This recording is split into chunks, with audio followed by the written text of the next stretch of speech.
Hello friends, welcome to Keerthi's kitchen. అసలు బిర్యానీ అంటే ఇష్టపడని వాళ్ళు ఎవరు ఉంటారు చెప్పండి. చూసారు కదా, బిర్యానీ చాలా టేస్టీగా ఉంటుంది. అది చేసే ప్రాసెస్లో కరెక్ట్ అయిన ప్రాసెస్లో చేస్తే. చూడండి, పొగలుగా నోరూరించే చికెన్ బిర్యానీ నా స్టైల్లో ఏ విధంగా చేయాలో మనం చూసేద్దాం రండి. ముందుగా 3 ఆనియన్స్ని ఈ విధంగా పొడవుగా తరుక్కొని దానిని విడివిడిగా చేసుకొని ఒక కడాయిలో ఆయిల్ వేసుకొని కడాయి వేడెక్కాక ఈ ఆనియన్స్ని బ్రౌన్గా వచ్చే వరకు ఫ్రై చేసి బ్రౌన్ ఆనియన్స్ని తయారు చేసుకోవాలి.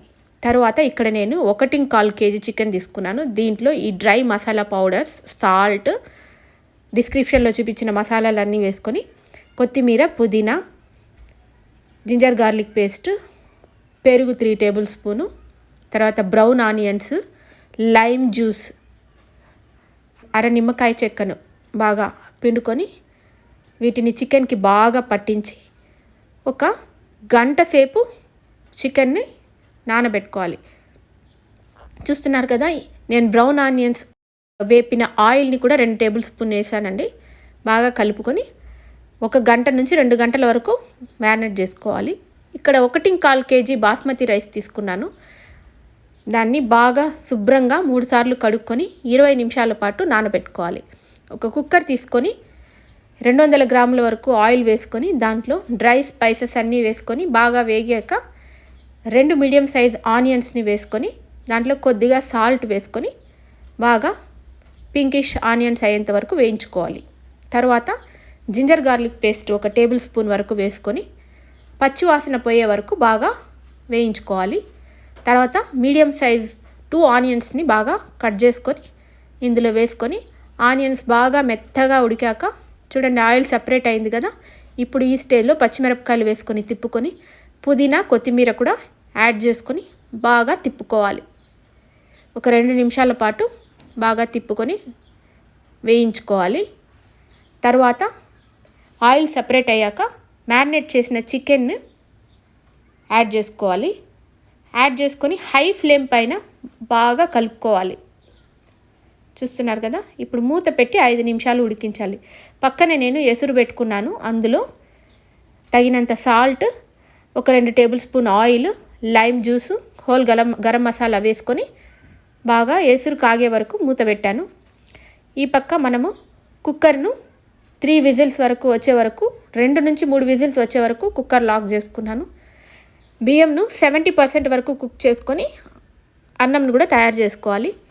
ఇప్పుడు చూసారు కదా, ఒక పెద్ద వెడల్పాటి గిన్నెలో బిర్యానీ చేయడానికి లేయర్స్ని ఈ విధంగా అరేంజ్ చేసుకోవాలి. వీడియోలో చూపించినట్లు అరేంజ్ చేసుకోవాలి. అడుగు భాగంలో నేను చికెన్ పైన తేలిన ఆయిల్ అన్నిటినీ వేసాను. అప్పుడు మనకు అడుగు పెట్టకుండా ఉంటుంది. తర్వాత రైస్ వేసుకొని తర్వాత బ్రౌన్ ఆనియన్స్, కొత్తిమీర, పుదీనా, గీ, ఇక్కడ నేను మిల్క్లో మామూలుగా సాఫ్రాన్ వేసుకుంటారు. నా దగ్గర సాఫ్రాన్ లేదు కాబట్టి నేను కొంచెం కలర్ కోసం పసుపుపొడి వేసుకొని ఈ ఎల్లో కలర్ మిల్క్ను పైన స్ప్రెడ్ చేసుకున్నాను. జస్ట్ ఇది కలర్ కోసమే, లేకుంటే మీరు స్కిప్ చేయొచ్చు. గీ వేసుకొని తర్వాత కర్రీ వేసుకొని ఈ విధంగా లేయర్స్ అరేంజ్ చేసుకోవాలి. చూడండి, రైస్ వేస్తున్నాను. ఇప్పుడు రైస్ బాగా స్ప్రెడ్ చేసిన తర్వాత దీనిపైన మళ్ళీ పుదీనా ఆకులు, కొత్తిమీర ఆకులు, బ్రౌన్ ఆనియన్స్, గీ 1 టేబుల్ స్పూన్ వరకు, మరి ఎల్లో కలర్ మిల్క్ వేసుకొని తర్వాత మళ్ళీ కర్రీ. సో ఈ లేయర్స్ ఈ విధంగా రిపీట్ చేయాలి. 2 నుంచి 3 లేయర్స్ వరకు వేసుకోవచ్చు. ఇక్కడ నేను 3 లేయర్స్ వేసానండి.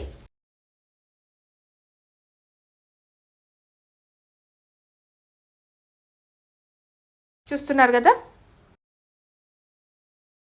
వేసిన తర్వాత దీన్ని సిమ్మర్లో 30 నిమిషాల వరకు దమ్ పెట్టుకోవాలి. పైన వెయిట్ పెట్టుకొని దమ్ చేసుకొని 30 నిమిషాల తర్వాత చూస్తే వేడిగా చికెన్ బిర్యానీ రెడీ. చూస్తున్నారు కదా, నేను తీస్తున్నాను బిర్యానీ అడుగు నుంచి. సో ఒక సైడ్ నుంచి బిర్యానీ లాగా తీసుకొని సర్వ్ చేసుకోవాలి. చూస్తున్నారు కదా, ఎంతో టేస్టీ అయిన చికెన్ బిర్యానీ రెడీ. మీకు ఈ వీడియో కనుక నచ్చినట్లయితే please share, like and subscribe. ఒక్కసారి నా స్టైల్లో చికెన్ బిర్యానీని ట్రై చేయండి. ఎలా ఉందో కమెంట్స్లో తెలపండి. Thank you for watching.